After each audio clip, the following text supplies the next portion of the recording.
అల్లూరి జిల్లా చింతూరు మండలం పొల్లూరు గ్రామంలోని ఓ ఇంటిపై చెట్టు కూలింది. ఇంట్లో మణి అనే వృద్ధురాలు నివాసం ఉండేది. ప్రమాద సమయంలో ఇంట్లో ఎవరు లేకపోవడంతో ప్రమాదం తప్పింది. సంఘటన స్థలానికి చేరుకున్న మోతుగూడెం టీడీపీ ఎంపీటీసీ వేగి నాగేశ్వరరావు పడిపోయిన ఇంటిని బాగు చేయిస్తానని హామీ ఇచ్చారు.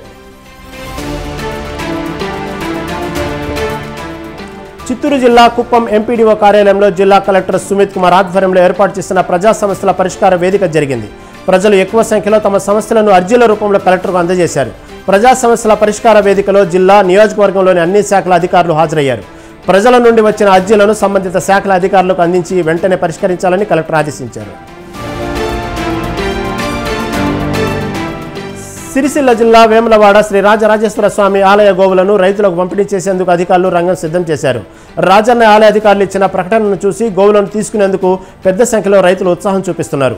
ఇందుకోసం మండల వ్యవసాయ అధికారుల నుండి రైతు ధృవీకరణ పత్రం కోసం మండల వ్యవసాయాధికారి కార్యాలయం ముందు రైతులు క్యూ కట్టారు. బ్రిటిష్ పాలకులకు వ్యతిరేకంగా జరిగిన పోరాటంలో ప్రజలందరినీ ఏకం చేసిన మహనీయుడు అల్లూరి సీతారామరాజుని మంత్రి సీతక్క కొనియాడారు. ట్యాంకు బండుపై జరిగిన అల్లూరి సీతారామరాజు జయంతి వేడుకల్లో సీతక్క పాల్గొన్నారు. అనంతరం అల్లూరి చిత్రపటానికి పూలమాల వేసి నివాళులర్పించారు. పార్లమెంట్లో అల్లూరి విగ్రహాన్ని ఏర్పాటు చేయాలని కేంద్రానికి విజ్ఞప్తి చేశారు మంత్రి సీతక్క.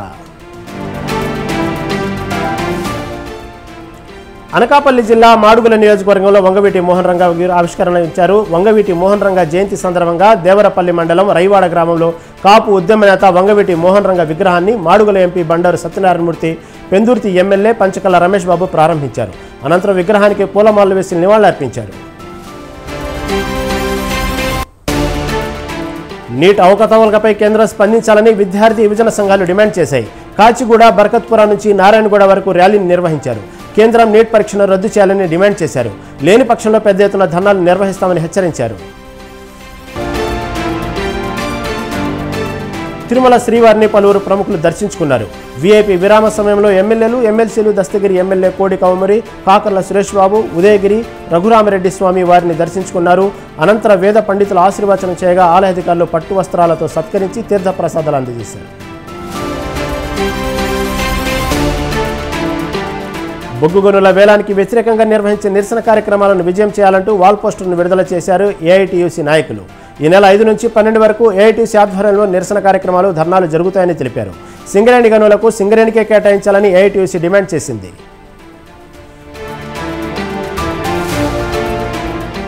ఇద్దరు చిన్నారులు తల్లిదండ్రులను కోల్పోయి అనాథులుగా మిగిలిన ఘటన సిద్దిపేట జిల్లా దుల్మిట్ట మండలం కేంద్రంలో చోటు చేసుకుంది. తల్లిదండ్రులు మరణించడంతో చిన్నారులు అనాథలయ్యారు. చిన్నారులను పోషించేందుకు వాళ్ళ నాన్నమ్మ, తాతలు ఇబ్బందులు ఎదుర్కొంటున్నారు. పిల్లలకు ఎవరైనా సాయం చేసి ఆదుకోవాలంటూ వేడుకుంటున్నారు.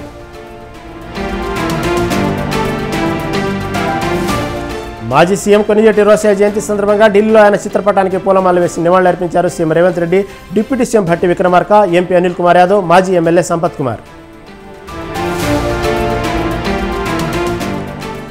హన్మకొండ జిల్లాలో కాంగ్రెస్లోకి వలసలు కొనసాగుతున్నాయి. భీమదేవరపల్లి మండలం హుజురాబాద్ కాంగ్రెస్ ఇన్ఛార్జి వడితల ప్రణవ్ ఆధ్వర్యంలో మంత్రి పొన్నం ప్రభాకర్ సమక్షంలో కాంగ్రెస్ పార్టీలో చేరారు కమలాపూర్ మండల ఎంపీపీ తడ్కా రాణి, శ్రీకాంత్ గౌడ్.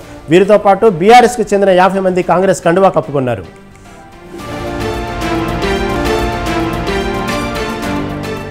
ప్రభుత్వ కార్యాలయంలో కాంగ్రెస్ పార్టీ నాయకుల ఫోటోలు పెట్టడంపై ఆందోళన చేశారు నిజామాబాద్ జిల్లా బిక్మూర్ మండలం బీజేపీ నాయకులు. ఎంపీడీఓ కార్యాలయం పరిధిలోని ఎంపీపీ గదిలో సోనియా గాంధీ, ఖర్గే, రాహుల్, షబ్బీర్ అలీ ఫోటోలు పెట్టడంపై బీజేపీ నాయకులు నిరసన తెలియజేస్తూ ధర్నాకు దిగారు.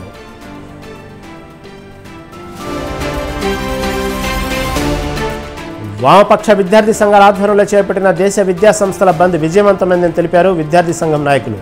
రాబోయే రోజుల్లో ఏ సమస్యకైనా పరిష్కారం దొరకకపోతే పెద్ద ఎత్తున పోరాటాలు చేస్తామన్నారు.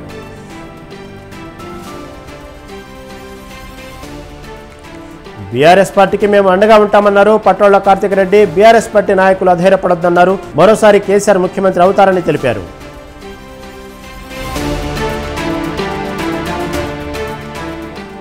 కృష్ణా జిల్లా పెనమలూరు నియోజకవర్గంలో ప్రభుత్వ దస్త్రాలు దగ్ధం కేసులో పోలీసులు దర్యాప్తు ముమ్మరం చేశారు. పెనమలూరు స్టేషన్లో ఓఎస్డీ రామారావును పోలీసులు విచారించారు. సంఘటనా స్థలంలో ఉన్న కారులో రామారావు ఐడి కార్డు లభ్యమైంది.